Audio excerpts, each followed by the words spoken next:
Boa tarde. Hoje nós vamos abordar o tema desprescrição de benzodiazepínicos. É um tema muito importante para a área médica e a área farmacêutica. Bom, os benzodiazepínicos são uma classe de fármacos responsáveis atualmente por 50% de toda a prescrição de psicotrópicos. E 1 em cada 10 adultos recebem um benzodiazepínico, sendo que a maioria dessas prescrições são feitas por clínicos gerais. Estima-se ainda que cada clínico tem em sua lista de pacientes pelo menos 50 dependentes de benzodiazepínicos, porém a metade desses pacientes tem o interesse de interromper o uso, ou seja, eles gostariam de deixar de ser dependentes do uso do benzodiazepínico. Essa classe de fármacos, ela tem propriedades farmacocinéticas que vão variar de acordo com a substância. Então, a absorção ela é variável dependendo da substância que está sendo utilizada. Essas substâncias, esses fármacos, se ligam entre 80% a 97% às proteínas plasmáticas, podendo haver uma concorrência com outros fármacos que também se ligam bastante às proteínas. E, consequentemente, se eu tenho 2 fármacos que se ligam bastante às proteínas plasmáticas, consequentemente, quando há essa concorrência, eu vou ter uma maior fração de fármaco livre de ambos os fármacos, podendo levar a um efeito exacerbado ou até mesmo a uma intoxicação. Uma outra característica importante dos benzodiazepínicos é a sua redistribuição. Ele é redistribuído para vários órgãos e por várias vezes. Daqui a pouco nós vamos mostrar uma figura na qual também eu posso verificar que a biotransformação de boa parte desses fármacos leva à formação de metabólitos ativos, e muitos deles com uma meia-vida longa.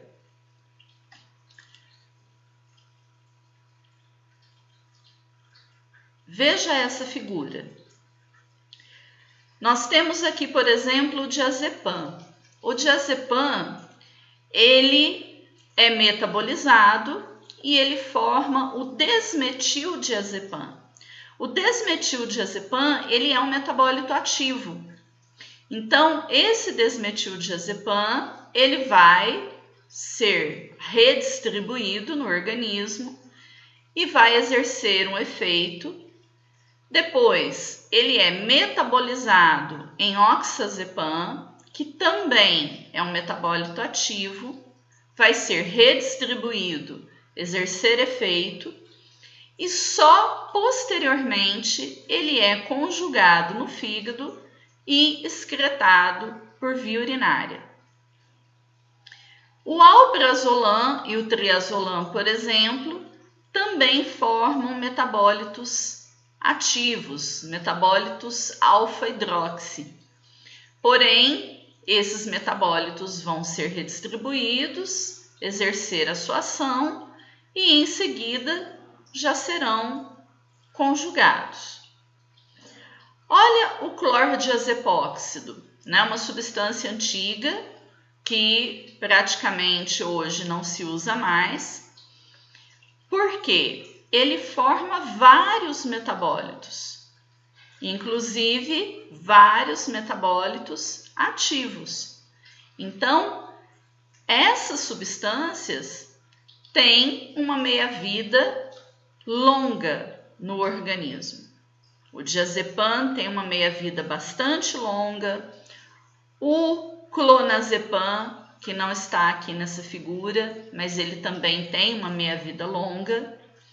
E já, por exemplo, o alprazolam, o triazolam e outras substâncias têm uma meia-vida menor, como, por exemplo, o lorazepam. O lorazepam ele não forma metabólito ativo, então ele tem uma meia-vida mais curta. Bom, nessa tabela, então, nós podemos ver o tempo de meia-vida, a porcentagem de ligação do fármaco com proteínas plasmáticas e a dose terapêutica. E a dose de equivalência, comparando aí com o diazepam 10 miligramas, tá?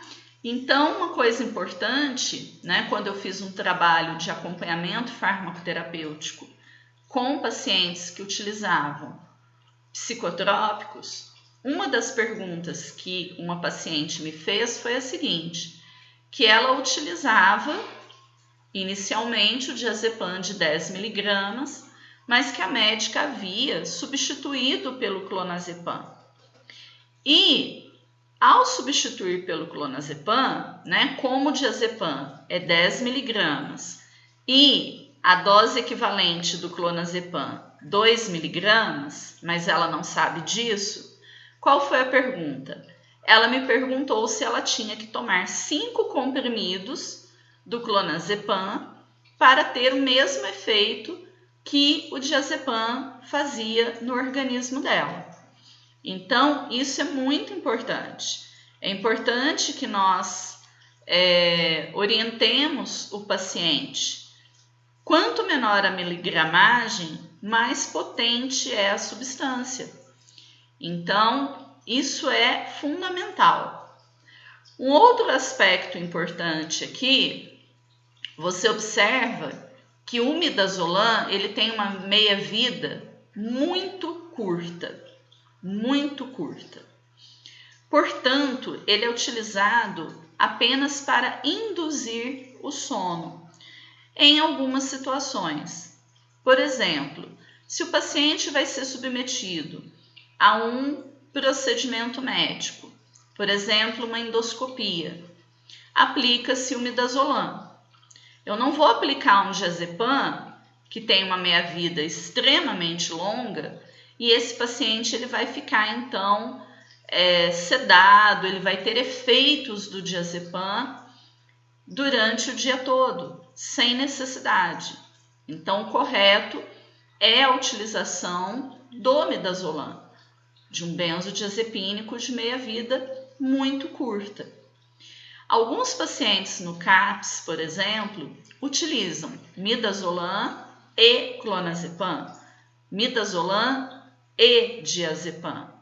Por quê? Porque o midazolam ele tem uma ação mais rápida, então ele vai induzir o paciente ao sono. E o clonazepam ou o diazepam vão fornecer a manutenção desse sono. Então, muitos pacientes utilizam 2 benzodiazepínicos. E essa associação é uma associação perfeitamente utilizada na clínica.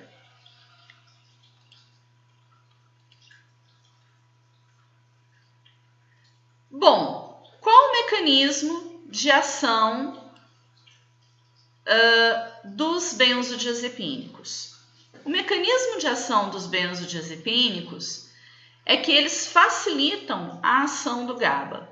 O GABA é um neurotransmissor inibitório, certo? Portanto, um benzodiazepínico, ele aumenta a frequência de abertura dos canais de cloreto na célula. Entra mais cloreto e a célula fica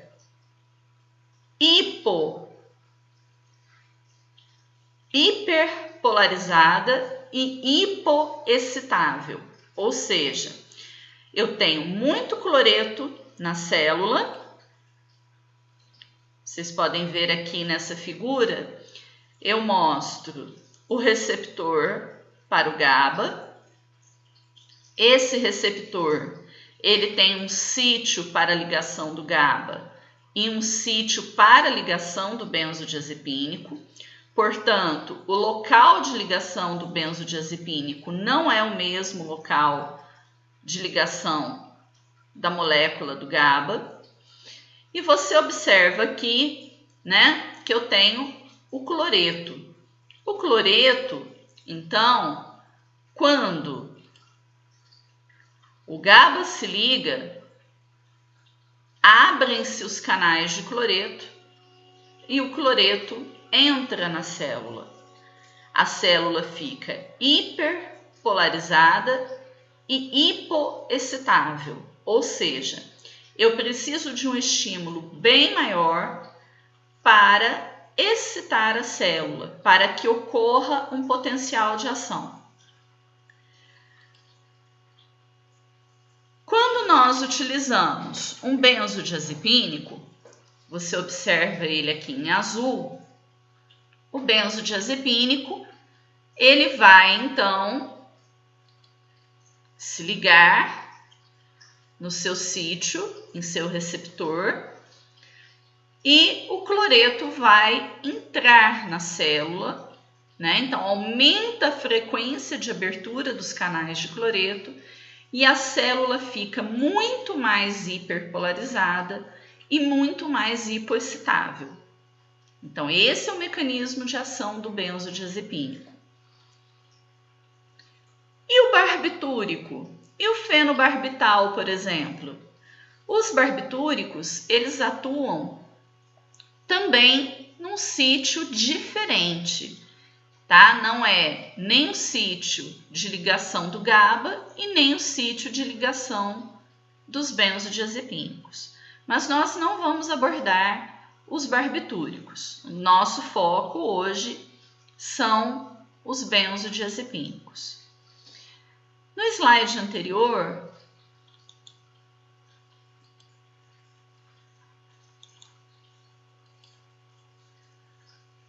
houve aqui uma desconfiguração.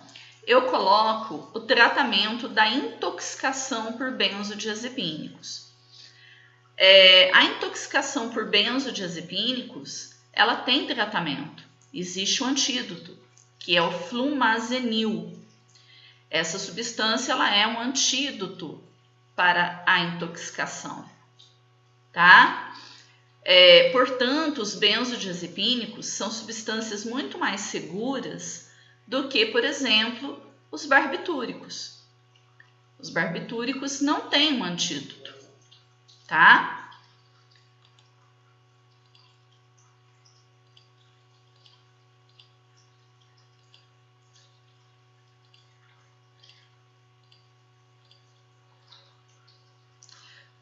Bom, e quais são os efeitos colaterais dos benzodiazepínicos? Sonolência diurna ou aquela sensação de ressaca. Piora da coordenação motora fina. Piora da memória. O paciente ele vai apresentar uma amnésia anterógrada, tá?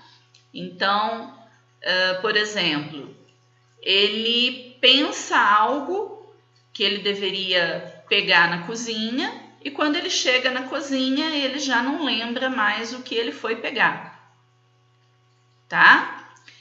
Tontura, zumbidos, há um maior risco de quedas, fraturas e há também a reação paradoxal que pode ocorrer.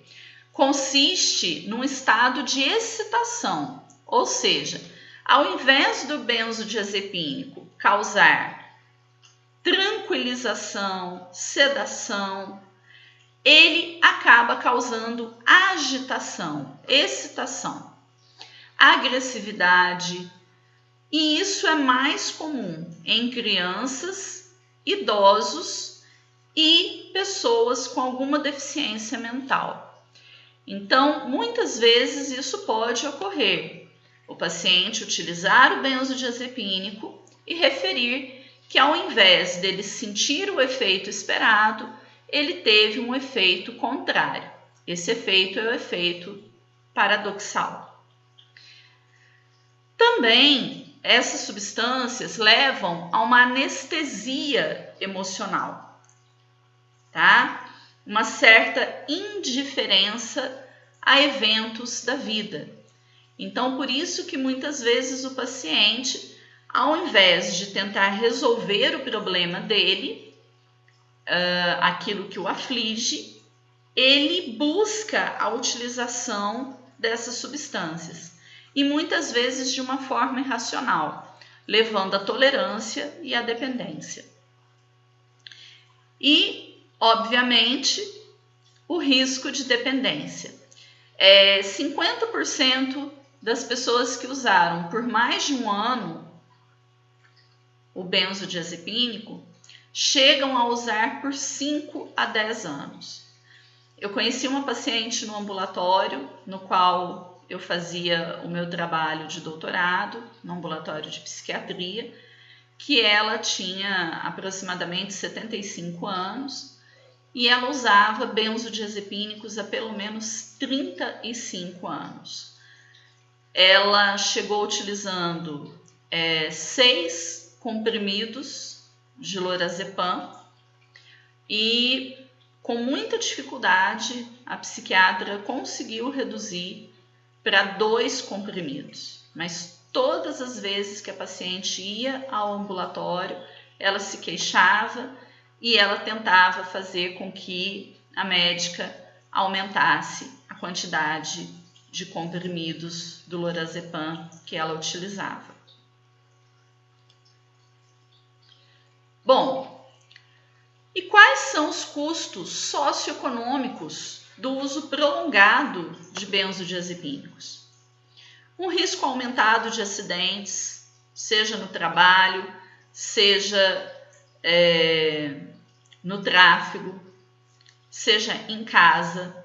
Nós vimos que aumenta o risco de quedas e fraturas, principalmente no idoso, aumenta esse risco. Há um risco aumentado de overdose em combinação com outras drogas. Muitas vezes a pessoa faz a utilização de bebida alcoólica ou até mesmo de outras drogas ou outros medicamentos que são depressores do sistema nervoso central. Um risco aumentado de tentativas de suicídio, especialmente quando a pessoa encontra-se em depressão. Então, o paciente em depressão que necessita de um benzodiazepínico, ele precisa ser monitorado, ele precisa ser acompanhado.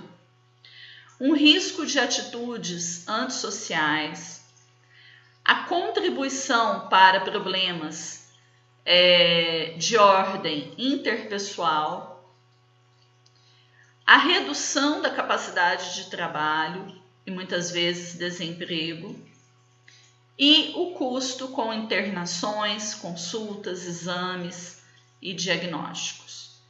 Então, são os custos socioeconômicos de um uso muito prolongado de uma substância que, a priori, deveria ser utilizada por no máximo 8 semanas. Ok?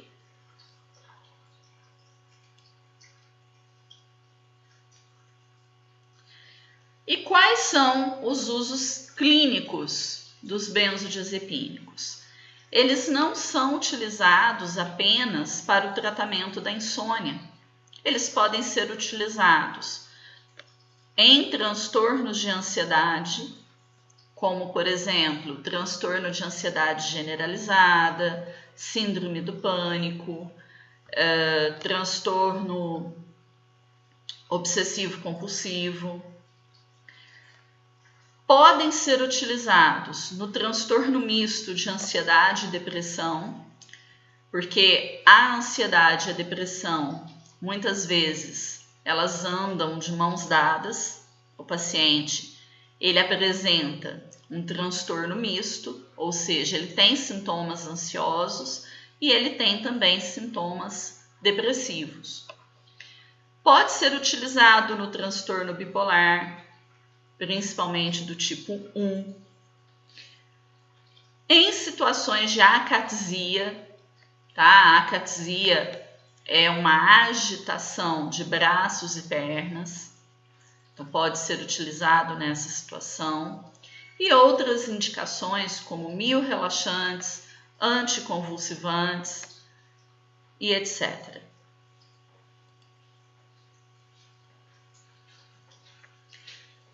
Bom, por quanto tempo eu posso utilizar um benzodiazepínico de forma segura?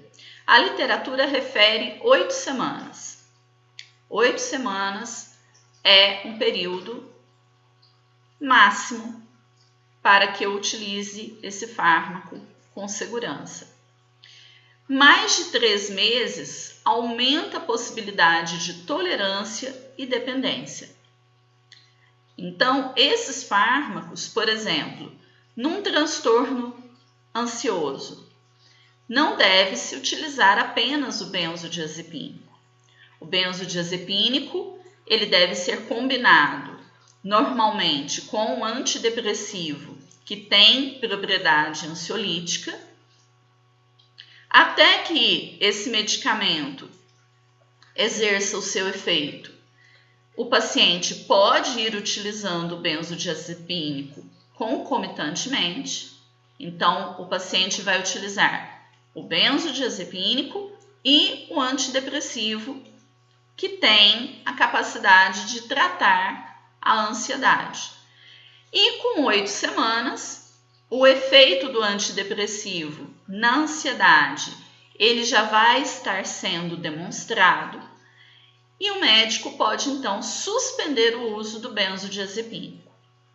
Então, é uma situação, estou dando aqui um exemplo de uma situação em que nós podemos utilizar o benzodiazepínico de uma forma segura, porém, por no máximo 8 semanas. E a relação do benzodiazepínico com os idosos? Os benzodiazepínicos, eles aumentam o risco de comprometimento cognitivo, tá? O que é a cognição? A cognição está relacionada à memória, ao raciocínio e ao aprendizado. Então, o benzodiazepínico, ele vai afetar a memória do idoso.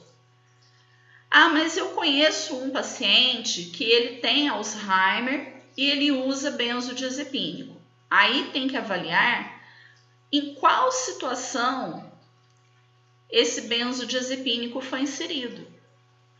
Pode ser que esse idoso já esteja com a memória bastante comprometida e aí, avaliando o risco-benefício do uso do benzodiazepínico, o benefício vai ser maior que o risco.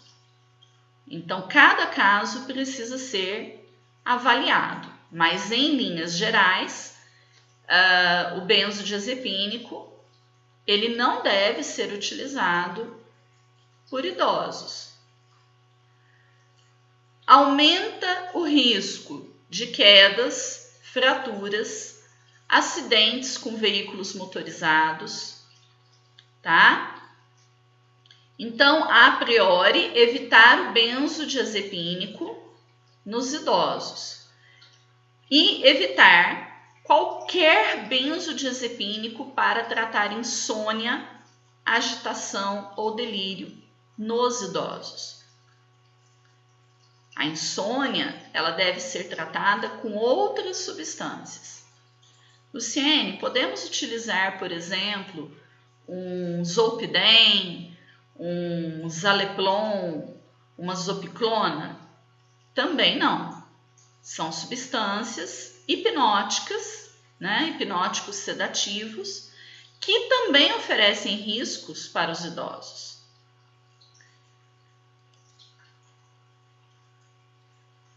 Agora, em que situação um benzodiazepínico pode ser útil para o idoso? Para distúrbios convulsivos, para movimentos oculares rápidos, distúrbios do sono, Mas há que se avaliar risco-benefício, como eu disse, tá? A abstinência de benzodiazepínicos, ou seja, eu posso, por exemplo, se eu quero abandonar o uso de um benzodiazepínico, eu posso substituir esse benzodiazepínico por outro. Por exemplo, se o paciente usa alprazolam, o alprazolam ele é mais difícil de fazer a retirada por conta do seu tempo de meia-vida. Ele costuma dar mais efeitos de síndrome de abstinência. Então, o correto seria substituir o alprazolam por um clonazepam, por exemplo, que tem uma meia-vida mais longa, de preferência um clonazepam gotas, e ir fazendo a retirada gradativamente, lentamente, para que o paciente não sinta a retirada desse benzodiazepínico. Então, por isso, né, a indicação na abstinência de benzodiazepínicos, porque para o paciente que tenta retirar um benzodiazepínico, como o alprazolam, por exemplo, e ele começa a ter sintomas de abstinência, nós costumamos a substituir pelo clonazepam ou pelo diazepam. Quando eu digo nós, é a equipe multiprofissional. Claro que essa substituição ela é feita pelo médico, a prescrição é feita pelo médico, mas há uma equipe multiprofissional e nós discutimos caso a caso, pelo menos no ambulatório onde eu atuei por 4 anos. Também na abstinência de etanol, no transtorno de ansiedade generalizada grave, numa anestesia periprocedural, tá? E também em cuidados paliativos, né? Cuidados no final da vida. Então, o benzodiazepínico, ele pode até ser utilizado nos idosos, mas em situações bastante específicas em que o benefício supera o risco.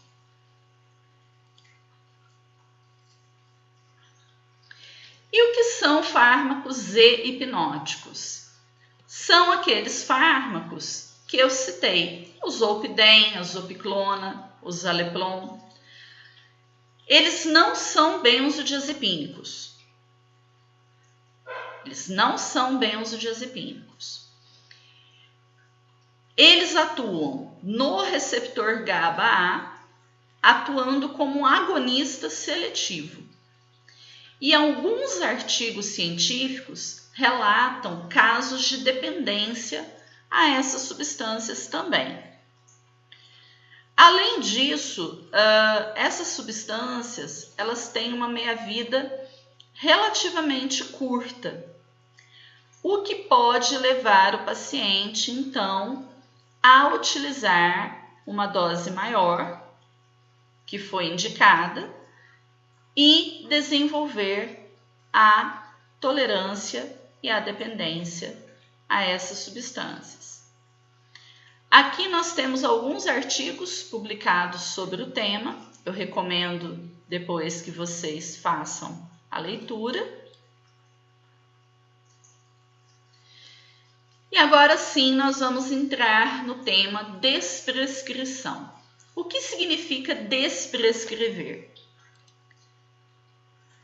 É o processo de suspensão de um medicamento inapropriado, supervisionado por um profissional de saúde com o objetivo de manejar a polifarmácia e melhorar os desfechos. A desprescrição ela é tão importante quanto a prescrição. Quantos pacientes, por exemplo, nós observamos que estão em polifarmácia? O conceito de polifarmácia depende de autor para autor, mas em linhas gerais, considera-se polifarmácia quando o indivíduo ele utiliza 5 ou mais medicamentos. E muitos pacientes com doenças crônicas e idosos utilizam mais de 5 medicamentos concomitantemente. Então, é muito importante fazer a desprescrição, não apenas de um benzodiazepínico, mas, por exemplo, do omeprazol e dos demais inibidores da bomba de prótons. Quantos pacientes utilizando omeprazol há anos a fio, sem necessidade? Quando fazer? Quando surgir um novo sintoma sugestivo de uma reação adversa. Claro, se o paciente teve uma reação adversa, esse medicamento ele precisa ser descontinuado, desprescrito. Também, na fase terminal de uma doença, quando há uma fragilidade extrema, uma dependência completa, uma demência avançada. Quando há o uso de medicamentos de alto risco ou combinações que podem levar a interações medicamentosas, e quando há o tempo prolongado de uso de medicamentos que, suspensos, não aumentam o risco da doença.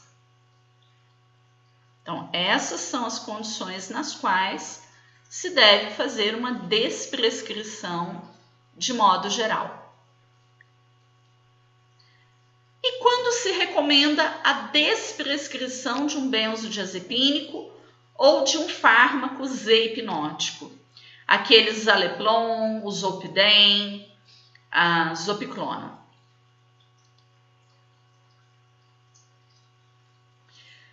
Primeiro, nós temos que avaliar quem é o paciente em uso de benzodiazepínico ou de um Z-hipnótico.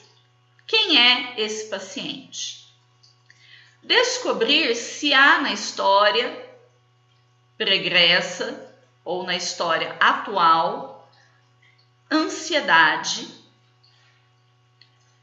se ele já consultou com um psiquiatra, se o medicamento foi iniciado no hospital para dormir, para insônia, ou por um motivo de luto. Então, avaliar em que situação esse benzodiazepínico ou Z-hipnótico foi inserido. Tá? Bom, esse protocolo de desprescrição, ele foi feito para a insônia. Então, para maiores de 65 anos, recomenda-se a desprescrição independente da duração do tratamento.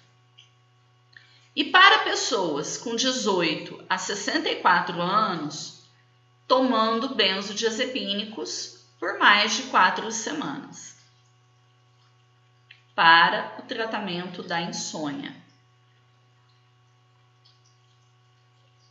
Agora, o paciente ele tem que ser avaliado, como nós falamos inicialmente.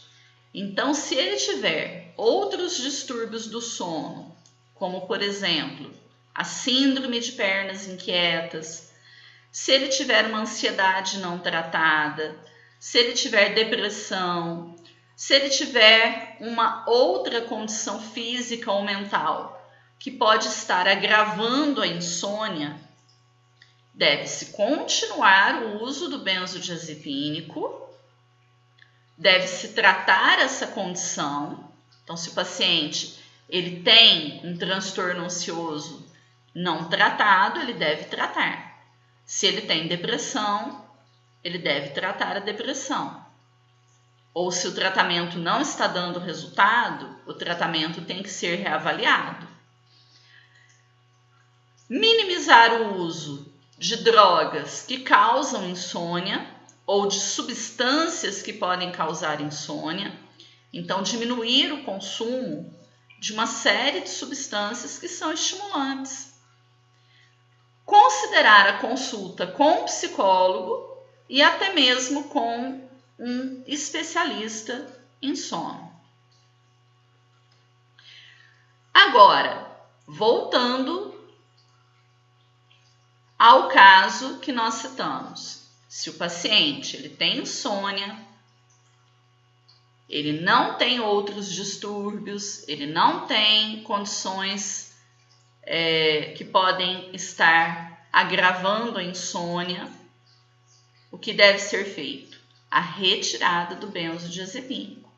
Então, deve-se engajar o paciente, ou seja, discutir os riscos de um uso muito prolongado do benzodiazepínico, comentar com ele os benefícios da retirada, como vai ser esse plano de retirada e quais os sintomas que ele pode apresentar e a duração. Então, explicar para ele como será o procedimento de retirada.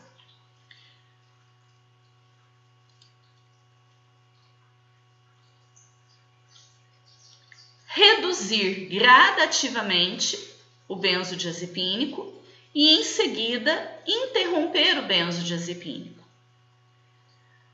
Paralelamente a tudo isso que nós falamos, deve-se oferecer aconselhamento e considerar a terapia cognitivo-comportamental, se possível. A higiene do sono, ela é fundamental. Tem muitos pacientes que têm hábitos que comprometem o sono. Então, muitas vezes, quando eu pergunto para um paciente, mas por que o senhor não dorme bem? Qual o horário que o senhor costuma ir dormir? O senhor dorme de dia? Tem o hábito de tirar um cochilo? O senhor toma muito café? Ou qualquer outra bebida estimulante? Existem alguns chás que são estimulantes. Então, saber como é o dia a dia, como são os hábitos desse paciente.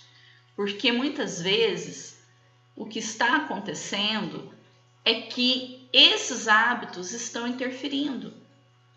Muitas vezes o paciente ele fala para mim assim: eu vou dormir 7 horas da noite e eu acordo 3, 4 horas da manhã.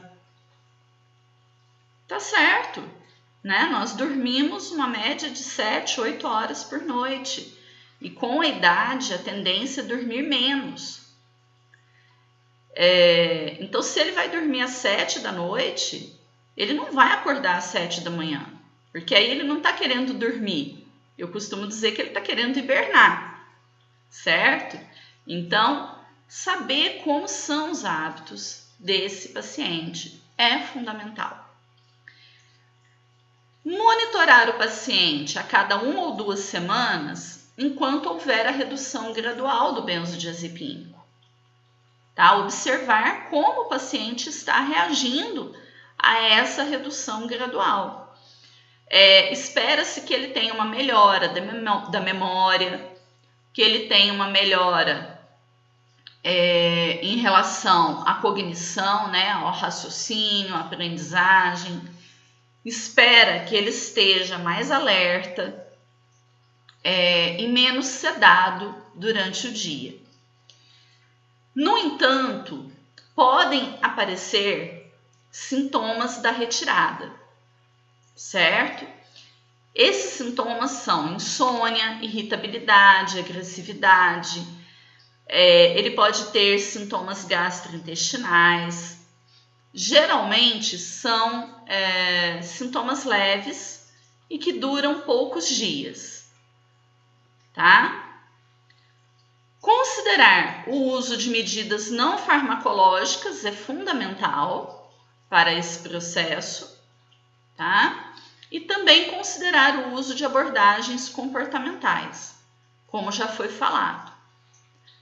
Se esses sintomas continuarem, né, os sintomas da retirada continuarem, manter a dose atual do benzodiazepínico por 1 a 2 semanas e depois continuar a diminuir a dose lentamente, tá? Outros medicamentos podem ser usados também para auxiliar nesse processo, no processo da retirada. Por exemplo, usa-se muito a trazodona, né? A trazodona ela tem um alto poder sedativo, então utiliza-se muito a trazodona para auxiliar na retirada do benzodiazepínico. Pode-se usar a amitriptilina, dependendo do perfil do paciente, dependendo da situação, né? Porque a amitriptilina também é bastante sedativa. Então, existem opções, inclusive os fitoterápicos, também são uma opção.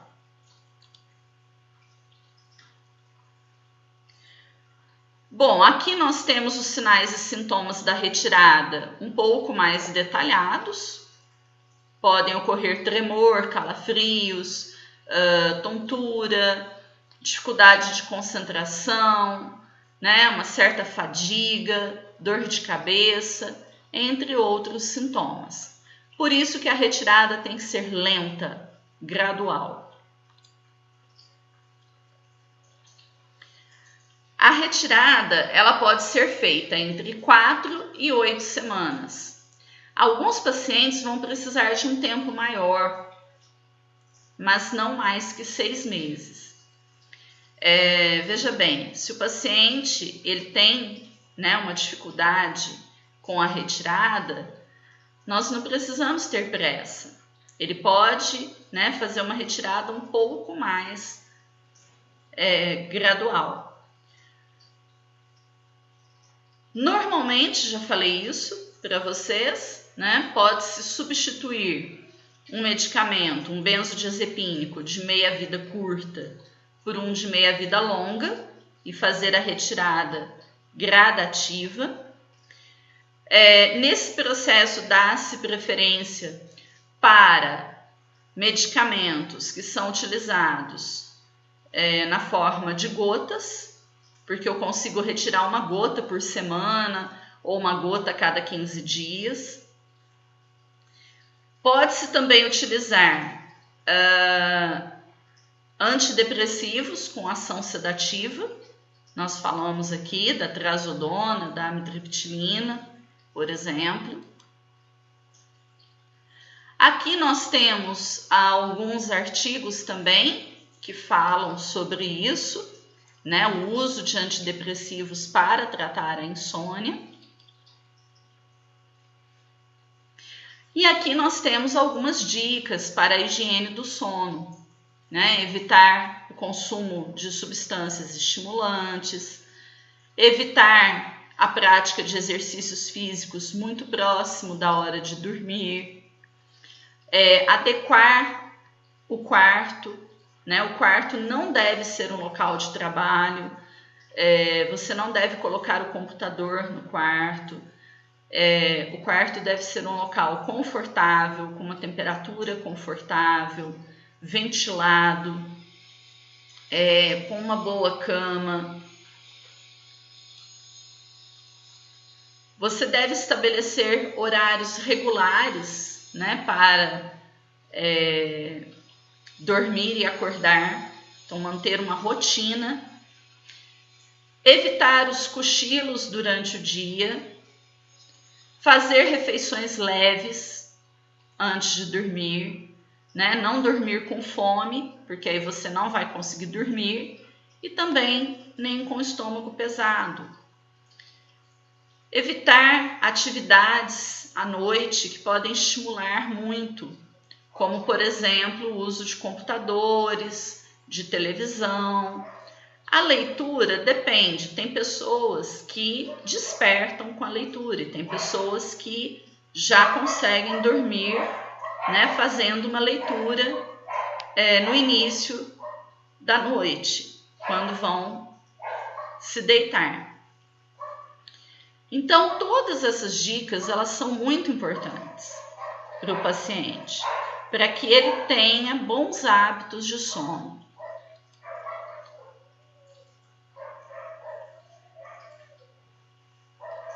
E veja bem, se por um acaso, você não conseguir dormir, o que se recomenda? Não se recomenda ficar na cama, rolando de um lado para o outro. O que é recomendado é que você levante, faça algo, por exemplo, se a leitura te relaxa, você pode fazer uma boa leitura. Se assistir televisão te ajuda a relaxar, você pode tentar, assistir televisão. Mas quando você estiver começando a ficar com sono, você volta para a cama, tá? Isso é o recomendado. Porque se você fica na cama e, principalmente, se você ficar olhando no relógio e percebendo as horas passar, o que vai acontecer? Você vai ficar mais ansioso e aí que você não vai conseguir dormir. E só para finalizar, é muito importante, eu falei aqui dos fitoterápicos, é muito importante dizer o seguinte: em relação aos fitoterápicos, muitas vezes, muitas pessoas dizem que o fitoterápico ele não funciona. Não é que ele não funcione. Muitas vezes, esse fitoterápico ele não foi prescrito da maneira adequada. Porque um fitoterápico, eu posso produzi-lo, eu posso manipulá-lo à base do pó, do extrato seco, de uma série de insumos vegetais. E dependendo do insumo vegetal, dependendo do produto que eu estou utilizando, a concentração, a dosagem é diferente.